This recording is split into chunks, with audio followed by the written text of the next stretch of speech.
Hi, my name is Daniel Mantilla. I am originally from Colombia, but I have been living and working in New York for a few years now. In this moment, I'm doing a residency with Residency Unlimited and the Artist Alliance.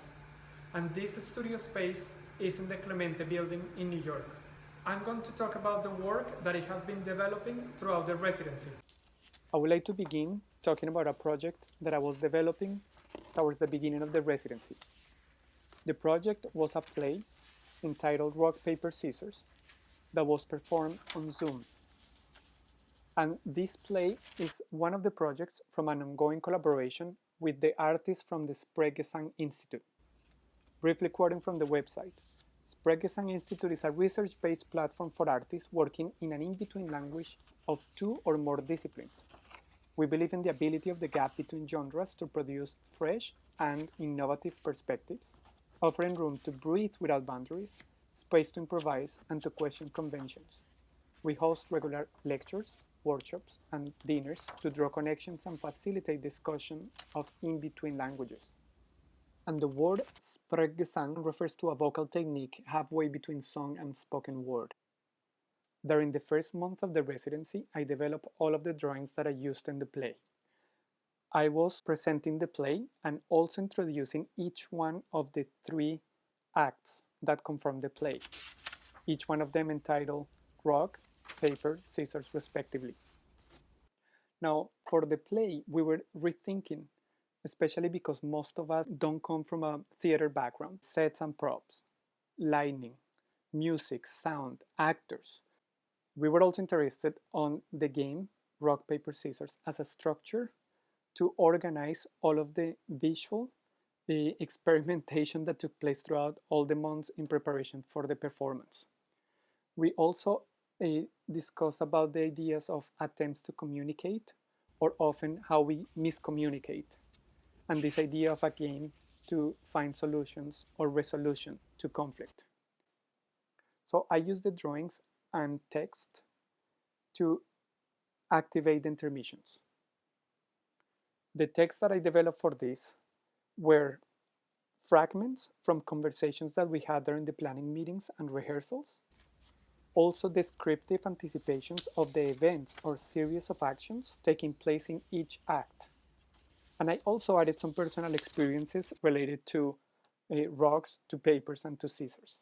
The play was loosely described or defined by the group as a semi-minimal, somewhat meditative, awkward sort of play developed during the pandemic of 2020, which still continues, in an era of isolation when we pass our days contracting a profound fascination with mundane materials.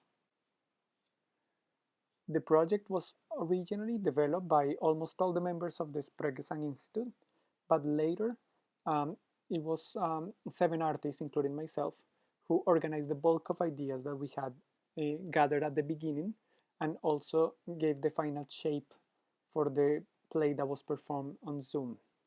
And the 7 artists that work on the final stages of the play and perform it: Katie Bell, Nathan Hegem, Ashley Williams, Sarah K. Williams is the founder and director of the Institute. I was part of the introductions and intermissions. The sound design was by Francois Sarhan, and the backstage was Whitney Newton.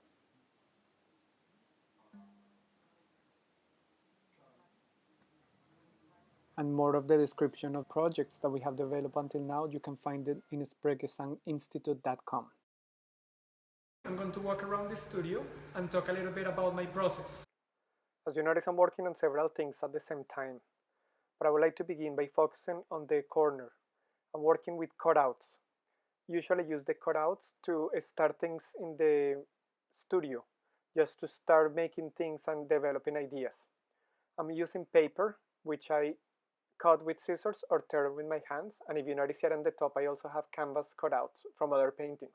So I'm constantly cutting and marking.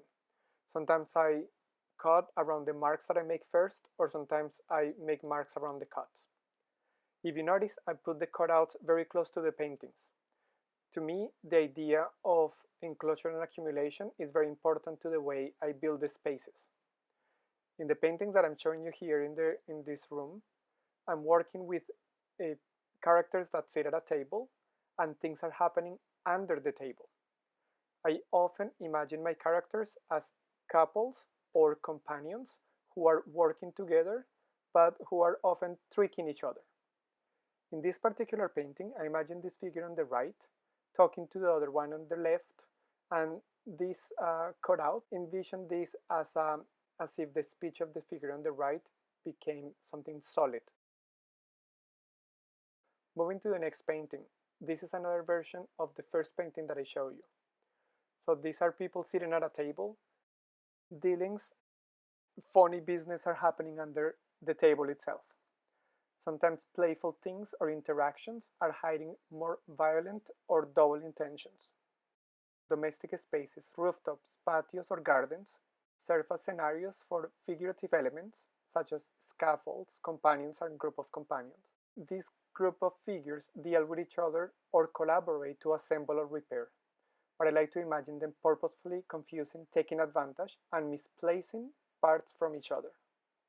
This is another one of the cutouts that I'm using with paper and canvas as a starting point for other works, but also I will plan to develop them into large abstracted figurative shapes that I install on walls or hang from ceilings. I would like to talk about these works on this table. I have these paintings on the table because I'm deciding where to glue some shapes. And I start playing with these shapes, like this large shape here, and I'm thinking, why is placed on top of the face, or where is it going to be placed? Like this green shape at the moment is limiting the vision of this figure, but I'm also considering as something that is coming out of the mouth of the figure. So I'm just playing around with these things, but sometimes I start by gluing a shape on top of a patch of color, like here is already glued, or in the middle of a painting when I'm not sure where to go, and then I take it from there. And around these shapes and these colors, I play with other pieces to see how I can add to this accumulation and enclosure. The last table, I have some drawings. They're not precious. I make them before, during, and after I'm working on paintings, just to think through the ideas that I'm developing on the larger works. In this drawing here, you notice an entanglement of legs from the tables, the figures, and the chairs. I'm making these drawings of chairs, and also I'm still making drawings of the paintings that I showed you at the beginning, just deciding where to go with them. But I would like to focus on this little thing. When I'm walking around the streets, I take pictures of chairs that have been discarded, and I imagine that I take them home and I refurbish them. So this is a catalog of refurbished chairs, or also I think of them as chairs that have seen better days. Often the chairs from the catalog make their way into the paintings. And I also use chairs that I have in places where I work, and I include them in my drawings and paintings, like the chairs that I have here in the residency space.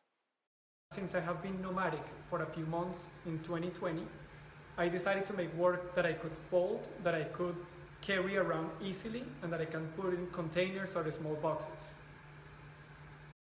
This work was motivated in part by the in-between, almost overwhelming transitional circumstances triggered by the pandemic in 2020. But I have also been making work for the last few years motivated by ideas of transition and instability.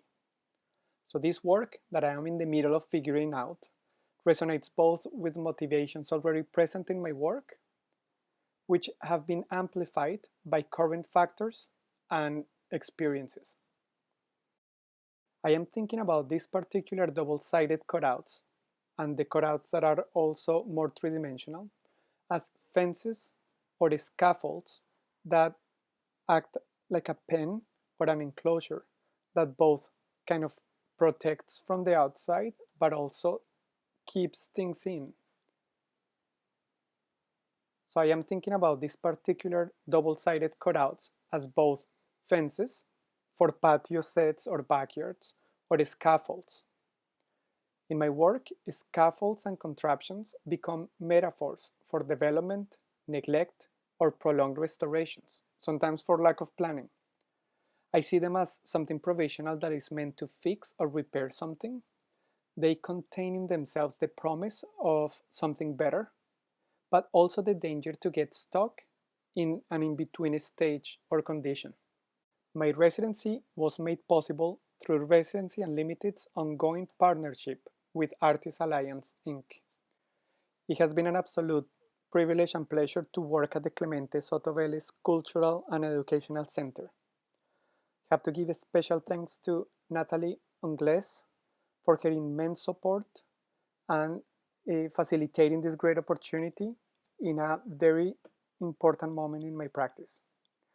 So thank you, Natalie, and thank you for the team of Residency Unlimited, Lulu Meng, and also the team from Artists Alliance, Inc., Jody Weinberg, and Alessandro Facente.